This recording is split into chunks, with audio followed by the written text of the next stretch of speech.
Good morning everyone. I hope you all are well.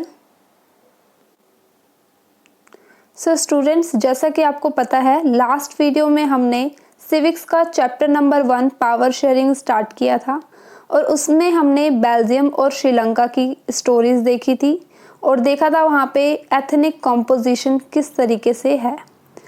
आज इस video का second part है जिसमें हम डिस्कस करेंगे मेजॉरिटिज्म इन Sri Lanka and accommodation of Belgium के बारे में।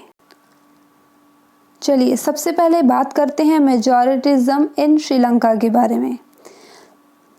श्रीलंका जो है एज एन इंडिपेंडेंट कंट्री 1948 में इमर्ज्ड हुई। श्रीलंका में लास्ट वीडियो में हमने ये चीज़ देखी थी कि श्रीलंका में सिन्हाला स्पीकिंग पीपल्स मेजॉरिटी में है जो कि 74% था।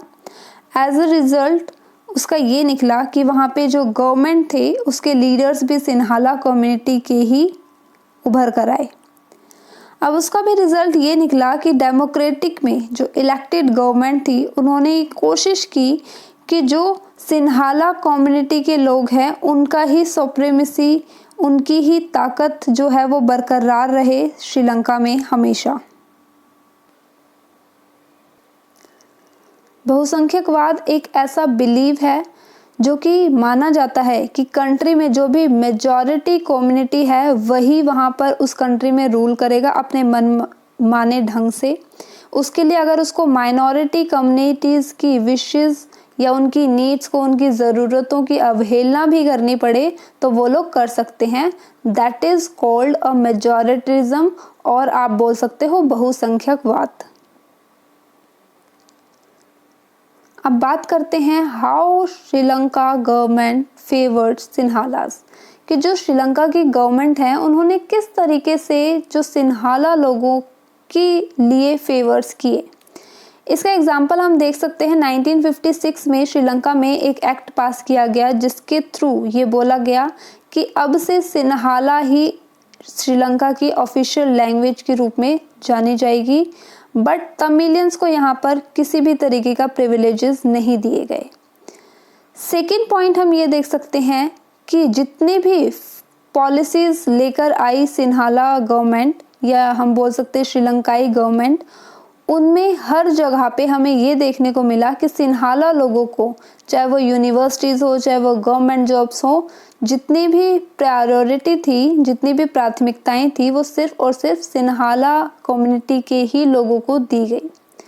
थर्ड पॉइंट में आप ये चीज़ देख सकते हो क्योंकि सिन्हाला लोग मेजॉरिटी जो है वो बुद्धिज़्म रिलीजन अपनाती थी, तो कॉन्स्टिट्यूशन में ये अमेंडमेंट भी किया गया कि वो लोग बुद्धिस्ट रीजन को प्रोटेक्ट करेंगे। अब ये सारी चीज़ें जब हो रही थी, जब ये तीनों धीरे धीरे करके एक एक एक्ट पास किया गया तो श्रीलंकाई तमिल्स को ये अंदाज़ा हो गया, कहीं ना कहीं उन्होंने ये चीज़ मेज़र कर ली कि उनकी फीलिंग्स के साथ कहीं ना कहीं डिस्क्रिमिनेशन हो रहा है और उनको उतनी ज़्यादा प्रायोरिटी नहीं दी जा रही है जितनी कि सिन्हाला स्पीकिंग पीपल्स को दी जा रही है। अब जब श्रीलंकाई तमिल्स को रिजेक्ट किया जा रहा था बार बार, तो उन लोगों को ये चीज़ भी फील हुई कि जो सिन्हाला लीडर्स हैं वो तमिल के लैंग्वेज और तमिल के कल्चर को बिल्कुल पूरी तरीके से इग्नोर कर रहे हैं। और उन्होंने ये चीज़ भी देखी कि जितने भी अमेंडमेंट्स हो रहे हैं, जितने भी कॉन्स्टिट्यूशन में पॉलिसीज़ लेकर आ रही है गवर्नमेंट, उसमें जो सिन्हाला लोगों के इक्वल पॉलिटिकल राइट्स को पूरी तरीके से डिस्क्रिमिनेट किया गया है और पूरी तरीके से डिनाई, इट मीन्स नज़रअंदाज वो लोग कर रहे थे किसको, तमिल स्पीकिंग पीपल्स को। ओके, आगे चलते हैं और देखते हैं। अब ये जो डिस्ट्रस्ट था, अब क्योंकि तमिल लोग जो हैं वो बहुत ज़्यादा डिस्टर्ब हो चुके थे, उन लोगों को विश्वास नहीं रहा था जो श्रीलंकाई तमिल्स हैं उन पर, तो देखते ही देखते श्रीलंका में जो है वो सिविल वॉर जैसी परिस्थिति उत्पन्न हो गई। मतलब वहाँ पे एज अ वॉर जैसा, युद्ध जैसा माहौल बन गया, जिसका रिजल्ट ये निकला कि वहाँ पे थाउजेंड ऑफ पीपल्स, दोनों ही कम्युनिटी के लोग वहाँ पे मारे गए। इसके साथ ही काफ़ी फैमिलीज़ को फोर्स किया गया कि वो कंट्री छोड़ के चले जाएं एज अ रिफ्यूजी कहीं भी किसी भी दूसरे देश में। और काफ़ी लोग इस सिविल वॉर के चलते अपनी लाइवलीहुड अपने पूरी तरीके से खो चुके थे। लेकिन सिविल वॉर के चलते धीरे धीरे हमने ये भी देखा कि उस कंट्री का बहुत ज़्यादा नुकसान हुआ, चाहे वो सोशली हो, चाहे वो कल्चरल लाइफ में हो, चाहे वो इकोनॉमिकली लाइफ में हो। इसीलिए एट लास्ट 2009 में वहाँ पे परिस्थितियों में अब सुधार हुआ है, जिसके बाद श्रीलंका में हमें जो सिविल वॉर है उसका अंत देखने को मिलता है। आगे चलते हैं। देखिए सिविल वॉर होता क्या है। जब कंट्री के अंदर ही कोई भी अपोजिंग, कोई भी विरोधी ग्रुप, कोई भी विरोधी समुदाय इस तरीके से हिंसक रूप ले ले संघर्ष में कि वो एक युद्ध जैसा लगने लगे, एक वॉर जैसा लगने लगे, उसे बोला जाता है सिविल वॉर यानी कि गृह युद्ध। अब जैसा कि हमने देखा श्रीलंका में जो है वो मेजॉरिटिज्म को अपनाना चाहा उस सरकार ने, लेकिन जब उन्होंने ये कदम उठाया तो वहाँ पे सिविल वॉर जैसी परिस्थितियाँ उत्पन्न हो गई। लेकिन जो बेल्जियम है, बेल्जियम ने अकोमोडेशन को अपनाया। अकोमोडेशन का मतलब होता है समझदारी भरा कार्य, मतलब समझदारी। तो बेल्जियम ने बहुत ही समझदारी से काम लिया, क्योंकि वहाँ पे भी एथनिक कॉम्पोजिशन हमें देखने को मिलते हैं। बेल्जियम ने इस सिचुएशन को किस तरीके से हैंडल किया, चलिए देखते हैं। देखिए बेल्जियम की जो गवर्नमेंट थी, जो वहाँ के लीडर्स थे, उन्होंने पहले ही ये चीज़ देखी कि भाई यहाँ पे बहुत ही डिफरेंट तरीके के लोग हैं, ठीक है। और दूसरी चीज़ उन्होंने ये भी चीज़ देखी कि यहाँ पे कल्चर में भी डिफरेंसेस हैं और रिलीजन में भी डिफरेंसेस हैं। इस चीज़ को उन्होंने समझा, रिकॉग्नाइज किया, और फिर उसके तहत बिटवीन द 1970 टू 1993 तक कॉन्स्टिट्यूशन में लगभग 4 बार अमेंडमेंट किए गए, 4 बार सुधार किए गए, ताकि उस देश में पीसफुल रहे, वहाँ पे शांति बनी रहे और सब लोगों को इक्वल अधिकार मिले। अब 1970 टू 1993 तक कुछ बेल्जियम मॉडल्स तैयार किए, और उस बेल्जियम मॉडल के तहत 4 पॉइंट्स निकल कर आए, जो कि आपके एग्ज़ाम पॉइंट ऑफ व्यू से बहुत ज़्यादा इम्पॉर्टेंट है।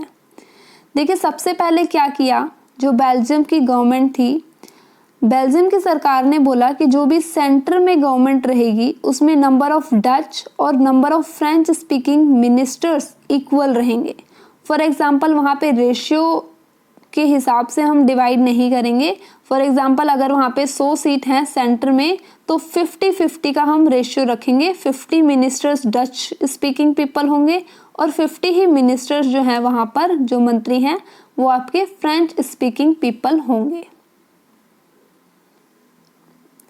सेकेंड पॉइंट ये बोला गया कि मैनी ऑफ द पावर्स, ज़्यादातर जो है सारी की सारी पावर सिर्फ हमारी सेंट्रल गवर्नमेंट अपने हाथ में नहीं रखेगी, बल्कि सेंटर को पावर को शेयर करना पड़ेगा स्टेट गवर्नमेंट के साथ। ओके, थर्ड पॉइंट क्या है भाई, सेंट्रल गवर्नमेंट हो गई, स्टेट गवर्नमेंट हो गई, स्टेट गवर्नमेंट के साथ सेंट्रल गवर्नमेंट पावर शेयर करेगा। इसके साथ ही एक और गवर्नमेंट भी रहेगी जो कि ब्रुसेल्स की गवर्नमेंट रहेगी। ब्रुसेल्स अपनी सेपरेट गवर्नमेंट बनाएगा, और इसमें भी ये बोला गया कि जो दोनों कम्युनिटी है उसमें इक्वल रिप्रेजेंटेशन रखेंगे। सेम 50-50 का ही यहाँ पर भी हमें रेशियो देखने को मिलेगा कि अगर 50 लोग, 50 मिनिस्टर्स ब्रुसेल्स की सरकार में डच बोलने वाले हैं, तो 50 ही फ्रेंच स्पीकिंग पीपल भी वहाँ पर रहेंगे। ये तो हो गया डिस्ट्रीब्यूशन। इसके साथ ही बेल्जियम ने एक बहुत ही अनोखा कदम भी उठाया। सेंटर स्टेट के अलावा उन्होंने एक कम्युनिटी गवर्नमेंट भी बनाई। अब कम्युनिटी गवर्नमेंट का मतलब है सामुदायिक सरकार। इसका मेन काम ये होता था कि जितने भी कल्चरल, एजुकेशनल, लैंग्वेज रिलेटेड अगर कोई भी इशू होगा तो वो चीज़ ये कम्युनिटी गवर्नमेंट देखेगी। इन चारों ही मॉडल्स को देखने के बाद अगर हम रिज़ल्ट निकालें तो आप लोग बोल सकते हैं कि भाई बेल्जियम का मॉडल बहुत ही कॉम्प्लेक्स है, ठीक है, बहुत ही जटिल है, कठिन है। एक सेंट्रल गवर्नमेंट भी है, यहाँ पे स्टेट गवर्नमेंट भी है, ब्रुसेल्स गवर्नमेंट भी है, कम्युनिटी गवर्नमेंट भी है। लेकिन अगर हम देखें, ये बहुत ही सक्सेसफुल डिसीज़न रहा बेल्जियम गवर्नमेंट की तरफ से, क्योंकि उन्होंने इस डिसीज़न के चलते, इस मॉडल के चलते वहाँ पे सिविल वॉर जैसे परिस्थितियों पर रोक लगाई।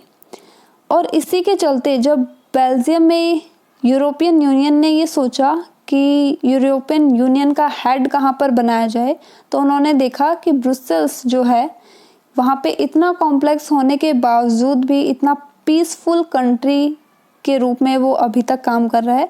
तो ये डिसाइड किया गया कि यूरोपियन यूनियन का जो हेड क्वार्टर है वो ब्रुसेल्स में बनाया गया।